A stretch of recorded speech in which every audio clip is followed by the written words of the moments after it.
let's see if this thing's on YouTube, and let's see how far we can go without getting flagged. Let's see. CNBC Bob Iger interview. 11 hours ago. All right, so Bob Iger, let's see, CEO Bob Iger on media landscape, Ron DeSantis, on Marvel and Star Wars. All right, we'll watch this part here. On linear TV. Oh, there's a bunch of clips. Look at that. Look at the news learning from the rest of us YouTubers and just dropping clips. Look at that. Shout out to you. So these are the two that I'm interested in. And essentially what they're quoting here on both CNBC and on comicbooks.com is, one, he's going to stay for another 2 years, still trying to turn that ship around. But two, this quote here, Marvel's a great example of that. And he continued, they had not been in the TV business at any significant level. Not only did they increase their movie output, but they ended up making a number of TV series, and frankly, it diluted focus and attention. That is, I think, more of the cause than anything. So, the good old days getting flagged. Yeah, we're about to run it back. And yes, your BSTs are for sale. Got it. So, I overall disagree, but I agree with the idea. T3 agrees with him, but I think T3 is more aligned with me on that one. When you're saying you agree with Iger, actually, they've been putting out too many shows and aren't focused on quality.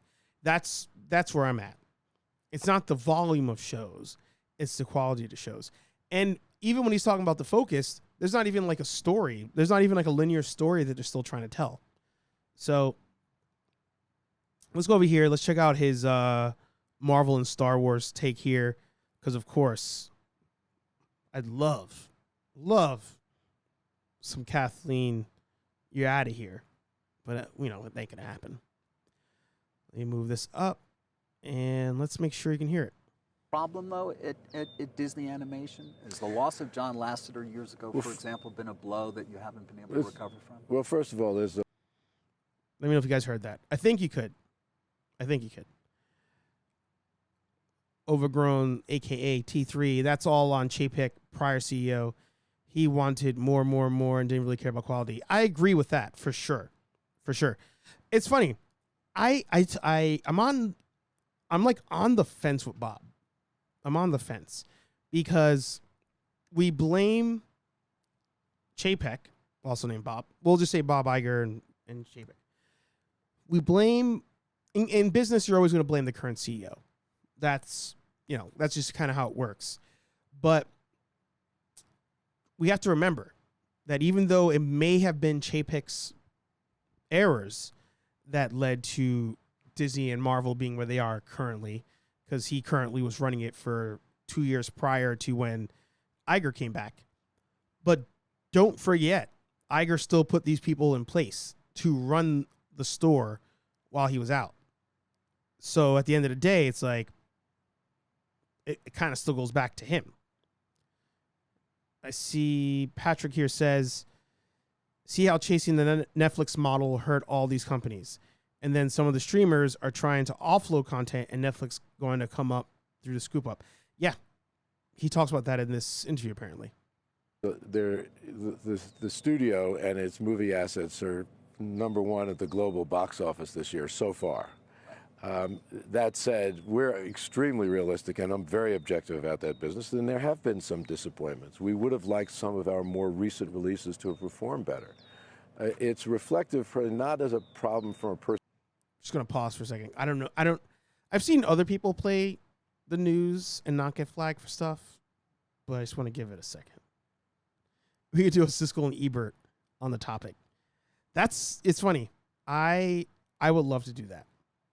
If I had more time for content, I would love to do movie by movie, like do a single show, a 30-minute show, 20-minute show, where literally talk about 3 movies per episode to give our thoughts, give a review, and tell people if they should check it out or not. I would love to do that. I used to love watching Siskel and Ebert. All right, let's proceed. Personnel perspective, but I think in our zeal to basically grow our content significantly to serve our mostly our streaming offerings. Ooh, real quick. Content cold streak. Opening weekend box office grosses versus estimates. Ant-Man 106 versus an estimated 110. Guardians 118 versus an estimated 120. Ooh, and they put the budgets here too. That's great. Borrowing from me, it seems like. What I love here is Guardians blew this out of the water. So even though it may have had an opening, no, hang on. There's no way they thought it was going to make 120. I don't think Guardians had that much hype going into it. I think 120 is, I might call bullshit on that one. What was that one? Elemental? They only thought 30. Who? No. All right, I'm going to call bullshit on this. Yeah, I'm going to call bullshit on this. Estimates for Indiana Jones, they thought it was going to make 60 and it made 60. Nah, no way. All right, continue. I'm calling bullshit on wherever these estimates came from. There's no way they thought it was going to make just that. We ended up taxing our people way beyond, in terms of their time and their focus, way beyond where they had been. Marvel's a great example of that. They had not been in the TV business at any significant level. Not only did they increase their movie output, but they ended up making a number of television series. And frankly, it diluted focus and attention. And I think you're seeing that is, I think, more the cause than anything else. And Pixar, I mean, we've talked through the years. There was a time when a Pixar opening was a real event.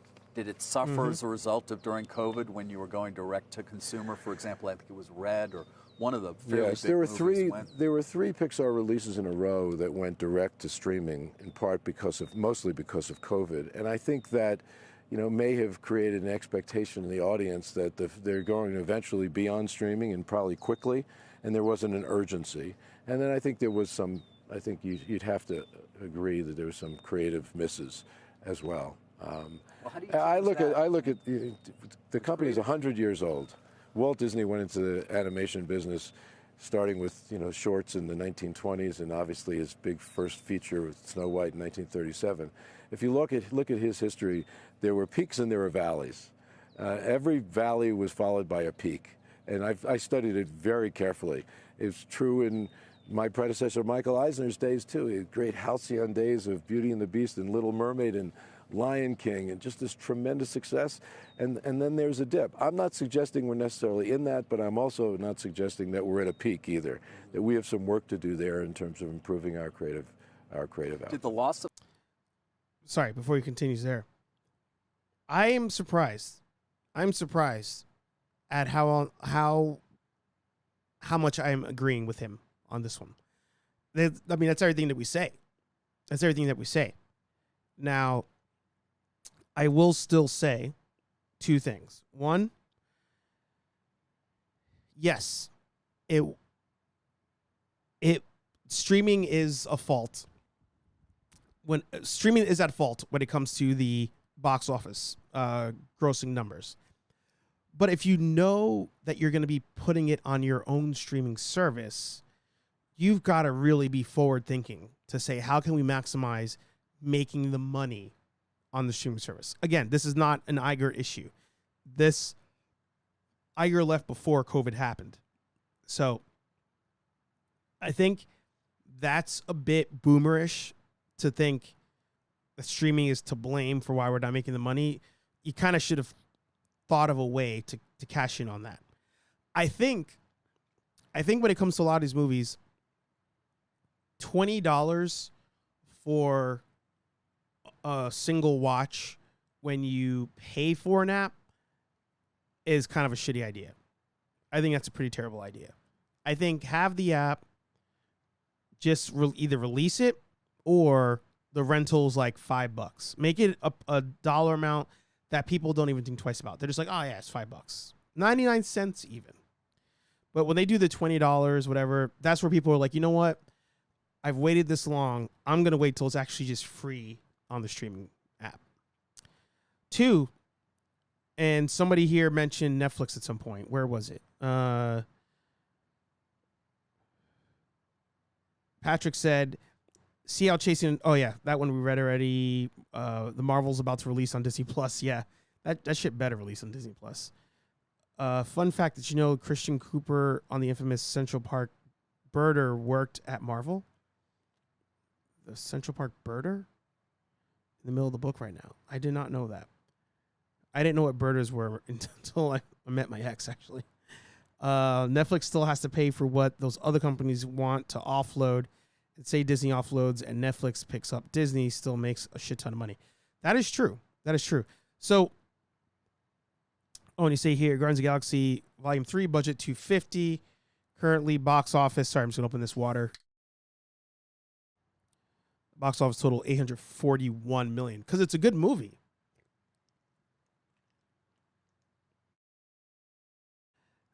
The first, when it comes to Netflix and the TV model, I hate when they make comments like that because we've seen it done before. Like if I was an older investor that wasn't in the nerd space, I'd hear what he's saying and say, you're right. You're absolutely right. But it's not 100% correct. Because I immediately think of Netflix when they were running Daredevil, Jessica Jones, Luke Cage, and Iron Fist. They had the 4 shows running back to back. It was every year.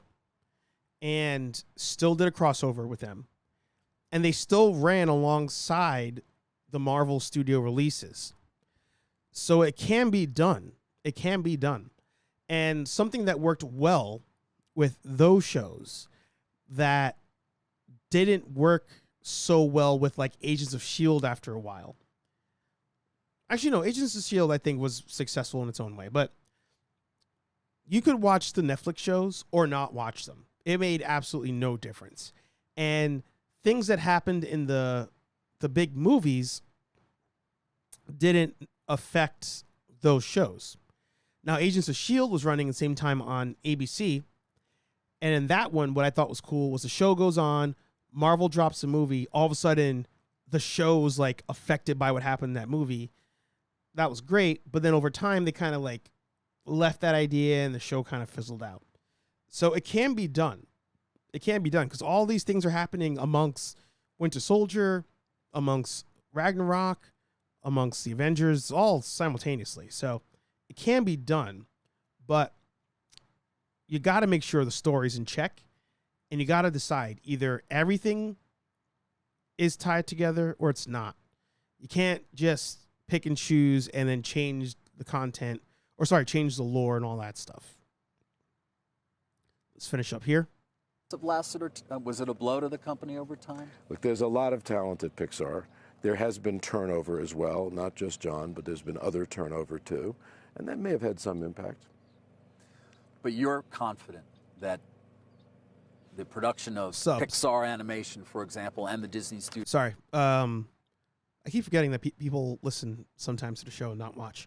Lenny says, are Marvel TV shows' success dictated by the amount of new subs they bring or how many people watch? Great question, Lenny. The old school method is how many views. But currently, if we're talking about what Wall Street cares about, it's subs. They care if it was a hit or not, but ultimately they say, how many new subs did you bring in this quarter? So if Marvel drops, the Secret Wars, which is terrible, or Secret Invasion, whatever it's called, they drop Secret Invasion. If Marvel tells the world that this show was a hit, Wall Street and the investors are going to say, great, we look forward to seeing how many new subscribers you got come end of fiscal quarter. And if you didn't get a lot, they'll say, cool story, bro. You couldn't keep people on the app. That doesn't count as a success to us. So that's currently how Wall Street views it. Us as fans, we of course care about the viewers, but as you may know from like the UFC, these days, because they're behind paywalls, they don't really announce how many people watched. Studio overall is going to continue to be strong. Correct. Marvel and Star Wars, too much. I mean, Why is this guy interviewing? Marvel? All right. you almost indicated kind of it's been a little much. Do you pull back in a way? Yes. You do. Yeah. Yeah, you pull back not just to focus, but it's also part of our cost containment initiative. You know, Right. spending less on what we make and making less. Now, of course, it used to be that some of that stuff would then go to Netflix, and you'd make a lot of money from selling it in different distribution channels. Now it all just goes to Disney Plus. Do you ever think about how much If money we shouldn't you have could done make? that? Not that you shouldn't have done it, but that there's still. I mean, the old model worked pretty well. It's kind of interesting because I think if we did, well, the old model worked when it was a blend of basically business models. It wasn't the only model. The licensing model was part of a collection of models. I think if we hadn't done it, everyone would be saying, why isn't Disney going to the streaming business? You know, and as it turns out, I think we made the right decision there to go into that business. It will be a growth business for us.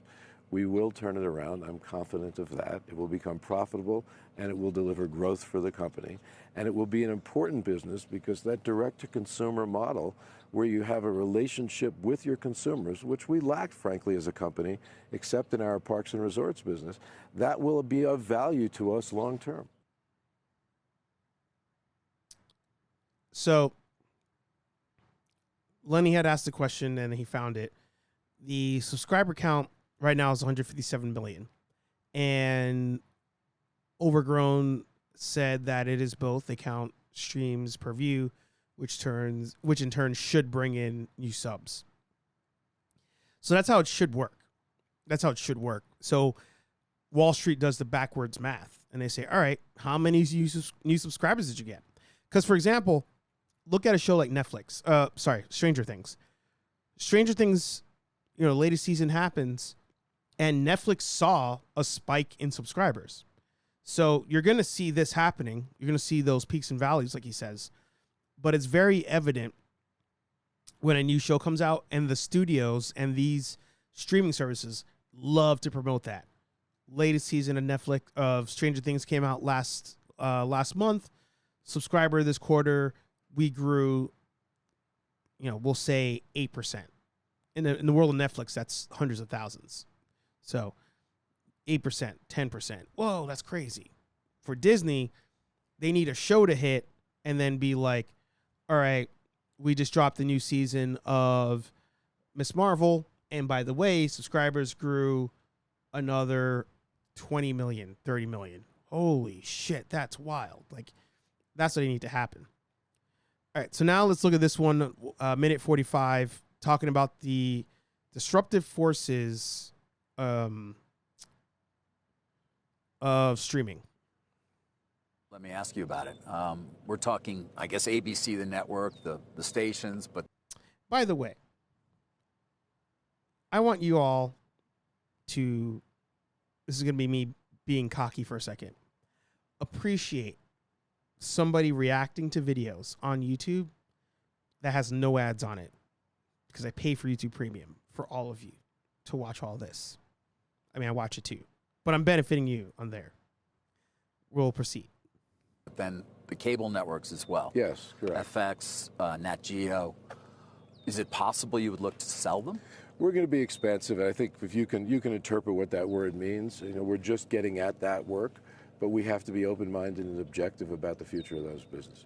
Yes. Meaning that they're not core to Disney? That they may not be core to Disney, yeah. Now, there's clearly creativity and content that they create that is core to Disney, but the distribution model, the business model that forms the underpinning of that business and that has delivered great profits over the years is definitely broken. And we have to call it like it is, and that's part of the transformative work we're doing. Right. Well, we've been having this conversation for a very long time. Well, now, I think what I'm saying in terms is of the it's erosion time. of the linear business, and now it's kind of closer to obsolescence. Well, as I said, when I came back, one of the things I discovered was that the disruptive forces that have been preying on that business for a while are greater than I thought, and so it's eye-opening. There's There's a reality to it that we have to come to grips with, and we have to come to grips with that now. By the way, another business that has benefited from that business model is ESPN, but that we're looking at very differently. But I want to get to ESPN, obviously, but just to understand, so you don't know what you're going to do when it comes to these linear businesses, but you would be open to ideas that would perhaps separate them or change the structure in some way as their relation to Disney. I'll let you speculate. I'm not going to do any speculating now, except to say that we're very objective about their future as part of our asset base. So something that they need to all do is they need to run the free tier system with ads. I think the only way these companies continue to guarantee at least some sort of base level of money is a free tier with ads. Like, that's the only way to do it. Because otherwise, I'm not paying $4.99 or whatever to still have ads. Like, that's not going to work. Not in this day and age. So I think Disney, that's going to be their only way to like get in people, to bring people in, because otherwise they don't pump out enough content. And it seems like they don't want to continue pumping out that much content, but they don't pump out enough content to convince people, the casual person, to stay on Disney. And currently, to save money, Disney's offloading content, because if you offload it, it's not there, people don't watch it, and I don't have to cut checks for all the people who are involved in making that show. They're not offloading content and shows to save storage space. It's to save money on residuals. So super interesting. Super interesting. He definitely is more aware than I expected, but is pulling the boomer card if he thinks going backwards is possibly the solution. Patrick says ESPN caught a stray. Yeah, ESPN, that's its own monster. But that one, from what I understand from different interviews and articles and stuff, there's a lot of licensing issues when it comes to sports, as far as who owns the rights per state, per team. And that's where it gets messy. Because ESPN, in theory, would do great if they just played everything. But they can't, because, like, if I'm ESPN, I got to buy the rights to air the Red Sox in Boston. But if the Red Sox are playing the Yankees, I may not have the rights to airing a Yankee game. So therefore, now I've promised you Red Sox games, but I can't show this Red Sox game because I can't show the Yankees. So there's more to that. And ESPN, sadly, unless they can get some full leagues in their roster that people care about that are not the big four, then ESPN's gonna start losing to us, the content creator. And you think about, like, over at Fox Sports, Shannon Sharp, he just left that Skip Bayless show. And look at what's his face? What's the guy who used to be the kicker that now he wrestles? Pat McAfee. Think about it. That guy, on his own on YouTube, pulls in more than anything. That's a bit extreme. Let me go back a second. Let me not get crazy here. Pat McAfee, streaming on YouTube, can pull in more numbers than majority talk shows on ESPN. You'll have those, the gyms, the pizza shop, the barber shop. You have all these places that they pay for cable, so it's on TV, and they're just like, oh, just keep ESPN on. That's what we do. We're guys. But imagine if all those TVs were connected to the internet, and all those TVs could just stream. Those people would probably just turn on, like, Pat McAfee on YouTube. Just watch that. Or some other YouTube, the Shannon Sharp's show, like all these other shows. So the standard traditional method of TV that Bob's talking about, where it's one network, you pay for the service, and you have no choice but to watch what we're choosing to air at this moment in time, is going to die out. You can debate whether it dies faster than the movie theater or not, but it's going to die out. But crazy. I was hoping he would, talk about Kathleen because, that's the Sith Lord right there. But it's got to go. She's got to go. She's got to go. And those estimates, I'm just going to go back a second, and then we'll wrap today's episode. Stock market talk with Steve here. Which one was it? This one here. Is there a... So this is wild. Like, I wish they had an asterisk as to who made these estimates. Because for a second, I was like, oh, yeah, I believe that. People thought Quantumania would make 110. But then as it kept going, I was like, there's no way they thought Guardians would make 120. There's no way Guardians was projected to make that money. I'm glad it made way more. No way. Little Mermaid predicted to make 100 million. I think you're on drugs. But again, I don't know who made this estimate. There's no way that if let's say they asked Disney, hey, Disney, what do you think these movies are going to make? There's no way they said, oh, yeah, Elemental's estimated to make 35 and Indies to make 60. Absolutely no way. No way. Now, 20 for Haunted Mansion, I think that's more than fair.